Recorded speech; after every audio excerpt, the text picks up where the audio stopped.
জয়গুরু, সবাইকে জয়গুরু, বন্দে পুরুষোত্তমম। আগামীকাল 27শে জানুয়ারি শ্রী শ্রী ঠাকুর পরম প্রেমময় শ্রী শ্রী ঠাকুর অনুকূলচন্দ্রের 58তম মহাপ্রয়াণ তিথি, শুক্লা নবমী তিথি। তো এই তিথিতে সকল সৎসঙ্গীগণের অবশ্যই কিন্তু হবিষান্ন গ্রহণ করা উচিত। সেই পূর্বাহ্নে মানে দুপুর 12টার আগে অবশ্যই হবিষান্ন খাওয়া উচিত।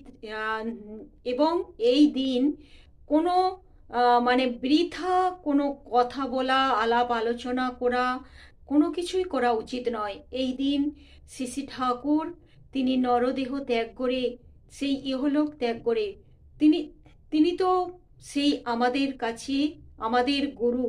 যেমন বাবা মা দেহ রাখলে আমরা সম্বৎসরে কি পালন করি, তিনি আমাদের এই জীবনে আমাদের যে নতুন করে দীক্ষা নিয়ে জন্ম হয়েছে, তিনি এই জীবনে আমাদের যে আমাদের নতুন জীবন নবজীবন আমরা যেটা বলি লাভ করেছি, সেখানে তাকে আমরা পেয়েছি, নতুন করে চলার পথের দিশা খুঁজে পেয়েছি।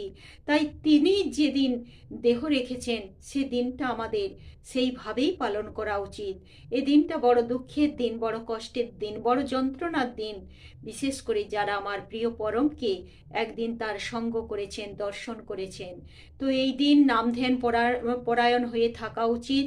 এবং হবিষান্ন যে গ্রহণ করবে সেই হবিষান্নের মধ্যে থাকবে পাকা কলা, কাঁচকলা, আতপ চাল, মুগ ডাল বা মটর ডাল সিদ্ধ, আমলকি বা হরিতকি, সন্দৈব লবণ, ঘি, দুধ আর এইসব দিয়ে খাওয়া উচিত।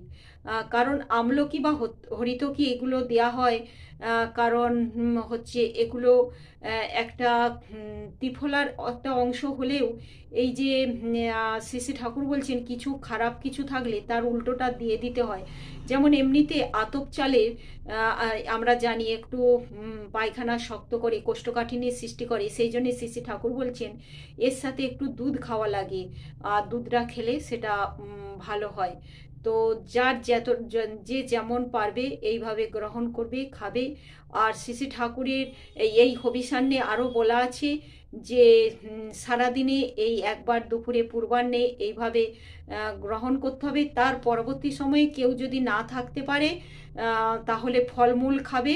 আর যদি খুবই অপারগ হয় জল খাবে। আর না যদি মনে হয় যে না খেলেও চলবে, তাহলে কিছু খাওয়ার দরকার নেই। অবশ্যই প্রত্যেকে আপনারা পালন করবেন শ্রী শ্রী ঠাকুরের এই হবিষান্ন গ্রহণ করবেন শ্রী শ্রী ঠাকুরের মহাপুরাণ তিথিতে। জয় গুরু।